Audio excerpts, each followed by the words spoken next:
안녕하세요. 오늘도 사연 살롱을 찾아주셔서 감사합니다. 시골에서 자란 저는 집에서 공부를 시켜주지 않아서 밭일을 하다가 쉬는 틈을 타서 몰래 공부하곤 했어요.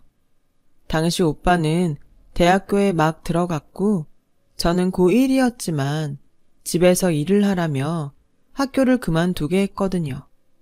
저는 식구가 다 잠들고 나면 오빠가 쓰던 책을 몰래 가져다가 밤새 공부를 했고 그러다가 아침에 늦게 일어나서 부모님께 혼난 적도 많았어요.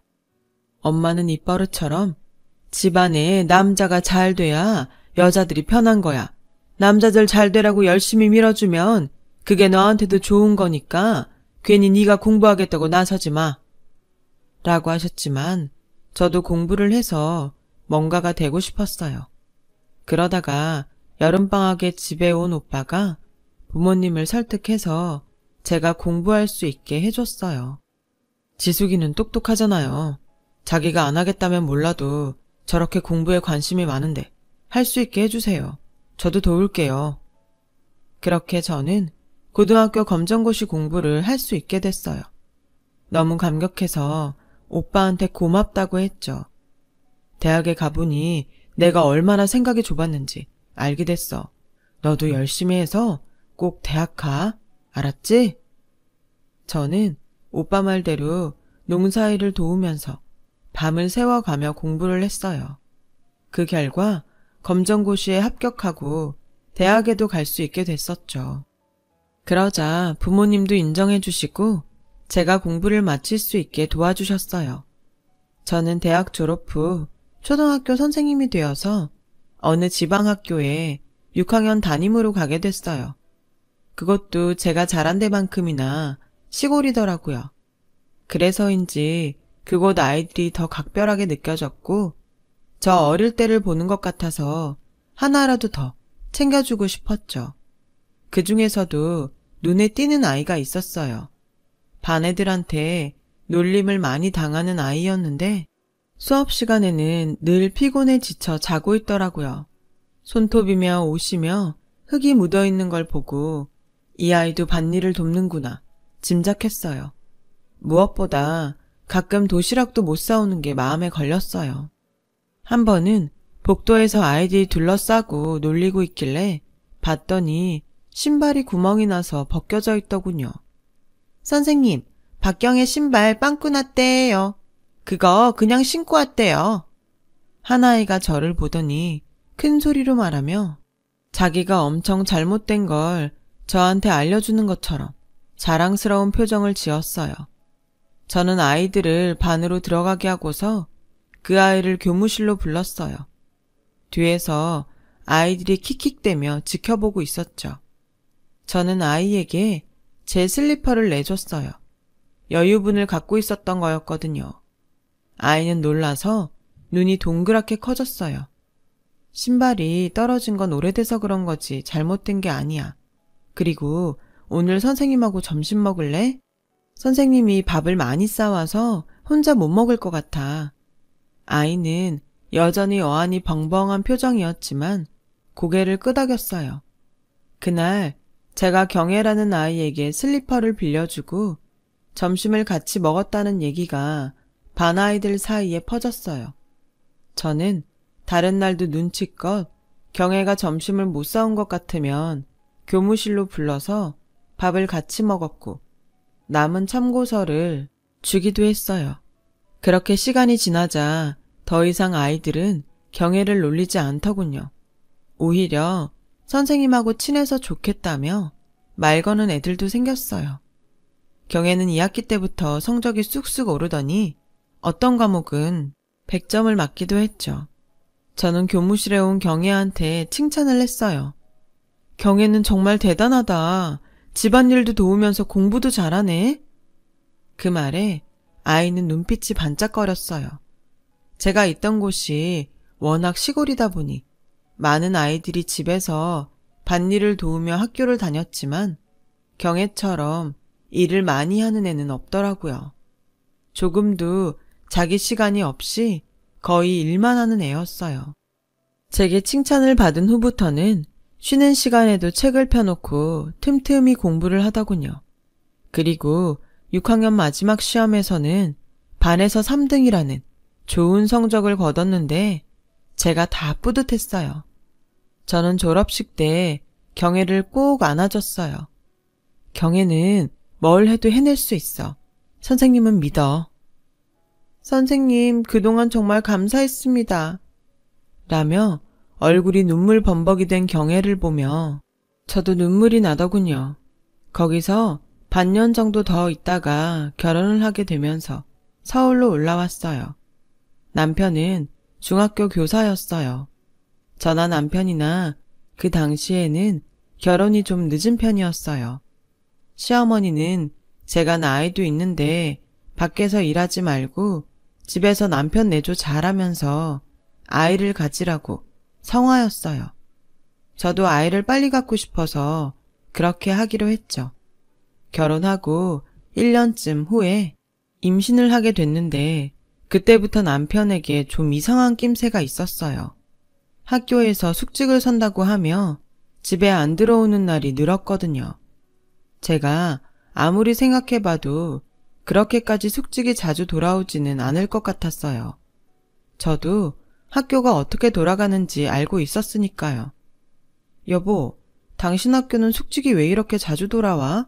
혹시 숙직 빠지는 선생님들 있고 당신이랑 몇몇 선생들만 계속 돌아가면서 서는 거야? 그런 거면 부당하잖아. 그런 거 아니야. 우리 학교가 선생님들 숙직을 좀 많이 세워서 그래. 당신 걱정하는 그런 일 없으니까 염려 마. 라며 안심시켰지만 그래도 걱정이 되는 건 어쩔 수 없었어요. 이렇게 자주 숙직하면 몸도 상하겠다 싶었죠. 그래서 또 숙직이 돌아왔을 때 저는 밥이랑 반찬을 넉넉히 해서 학교로 가지고 갔어요. 다른 선생님들도 같이 먹을 수 있게요. 그런데 학교에 남편이 없다는 거였어요. 제가 오늘 분명 다른 선생님들하고 숙직 선다고 했다는 얘기를 하자 수희 아저씨는 고개를 갸우뚱하며 저를 숙직실까지 데리고 갔어요. 김민섭 선생은 분명 숙직이 아닐 텐데요. 그리고 이 학교는 숙직 많이 안 세워요. 제가 알고 있는 얘기와 완전 달랐죠. 저는 설마 하는 불안함에 가슴이 두근거렸어요. 숙직실에는 젊은 남자 선생님만 한 명 있었어요.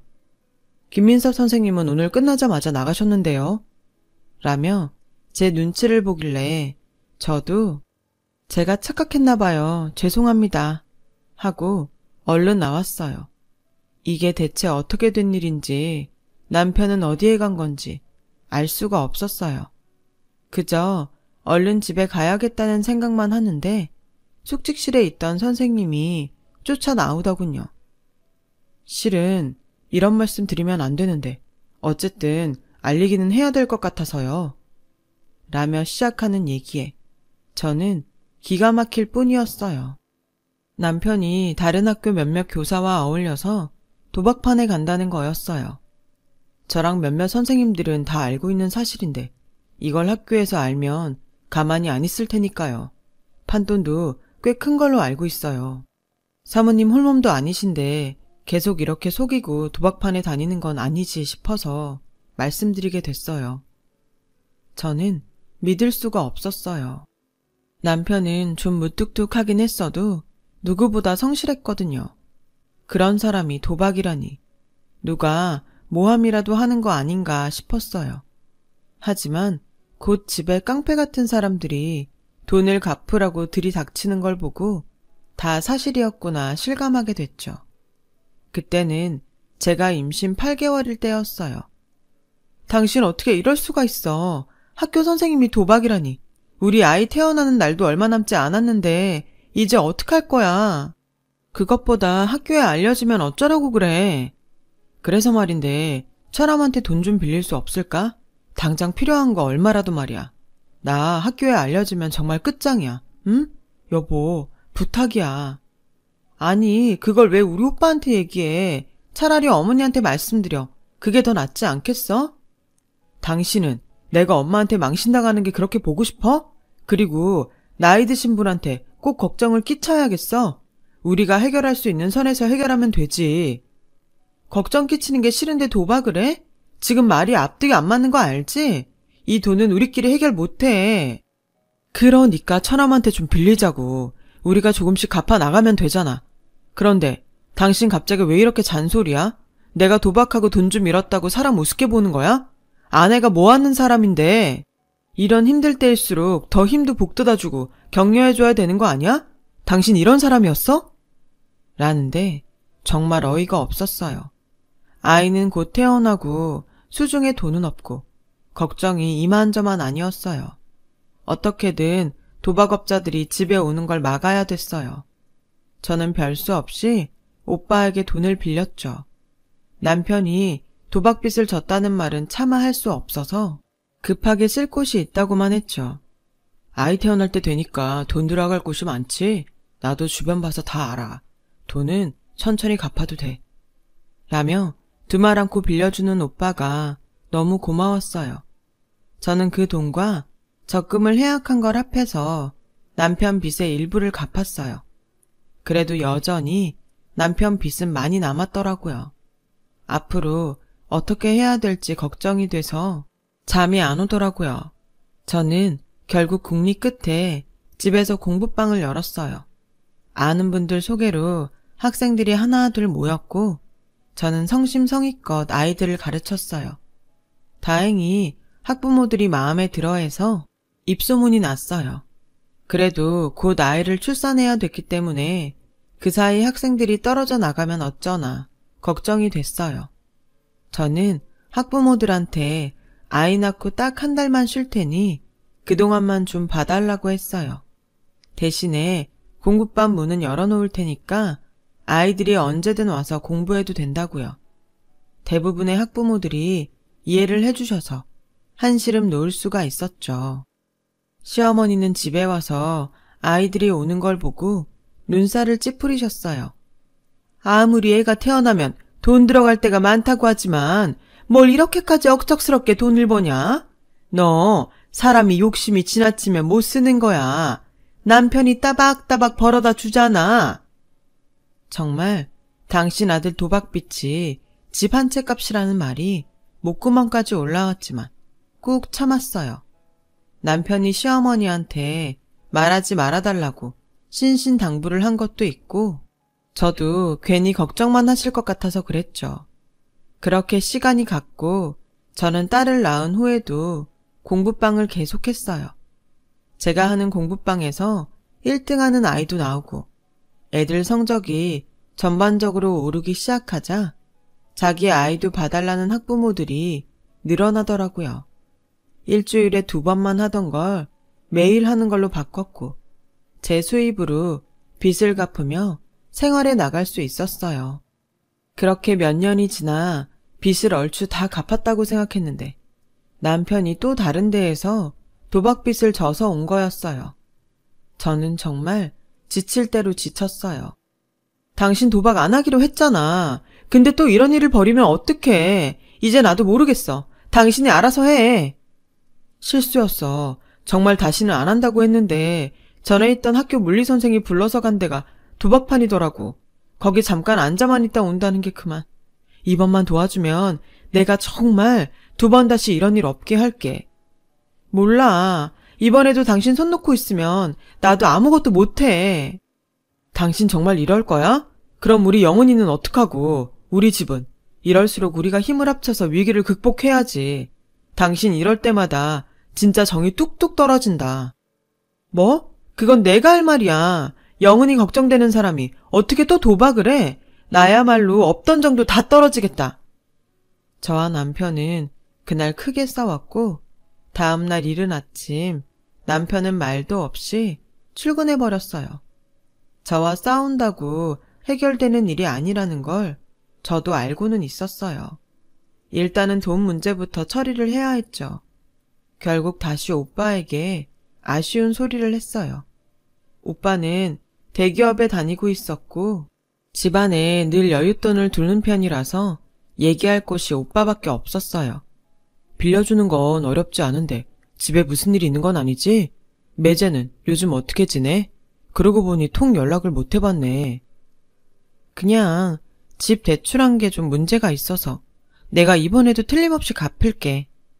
많이 어려운 문제면 내가 그쪽으로 전문가 소개시켜줄까? 아니야. 그 정도는 아니니까 너무 걱정하지 마. 고마워, 오빠.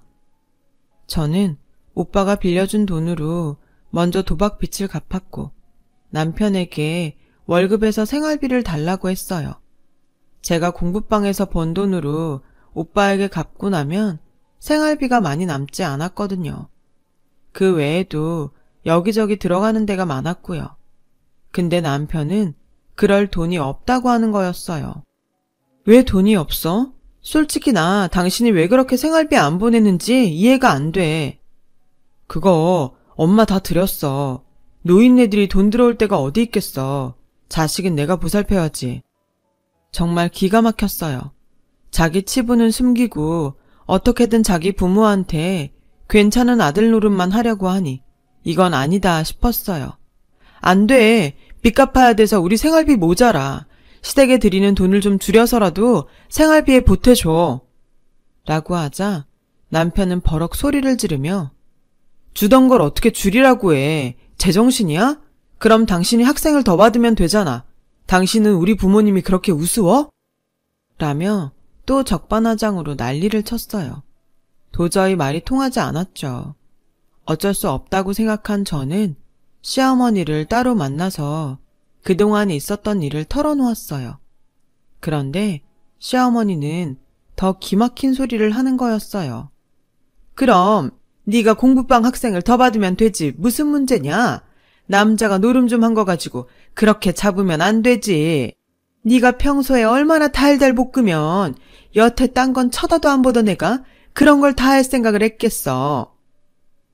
아무리 말을 해도 통하지 않았고 저는 결국 빈손으로 돌아왔어요. 집에 오니 그새 시어머니가 남편하고 통화를 했는지 한바탕 난리를 치더군요. 당신이 뭔데 내가 도박을 한 해 만에 엄마한테 얘기를 해? 내가 그랬지. 절대 얘기하지 말라고. 어떻게 이렇게 신용이 없어? 난 당신 같은 사람하고는 더는 못 사니까 당장 나가. 뭐? 말 다 했어? 내가 오죽 답답하면 가서 얘기를 했겠어. 나가라고? 그럼 내가 못 나갈 줄 알아? 이혼하고 혼자서 애 키우는 게 겁이 나서 여태까지 참았지만 더는 가만히 있을 수 없었어요. 남편은 제가 짐을 챙기기도 전에 제 물건들을 집 밖으로 내던졌고 저는 딸을 안고서 허둥대며 나와야 했죠. 시댁에서도 저한테 냉담했어요. 남편 저렇게 만든 건 저라고요. 거기다 한술 더 떠서 제가 아들이 아니라 딸을 낳아서 이런 일이 생겼다는 거였어요. 갈 데도 없고 어찌해야 될지 몰라서 일단 여관을 잡았는데 어떻게 오빠가 알고 찾아왔어요. 오빠는 제가 큰 돈을 2번이나 빌려가는 게 이상해서 남편에 대해 알아봤다고 하더라고요. 우리 집에 가자 지수가. 그동안 고생 많았다. 저는 오빠 품에 안겨서 눈물을 터뜨렸어요.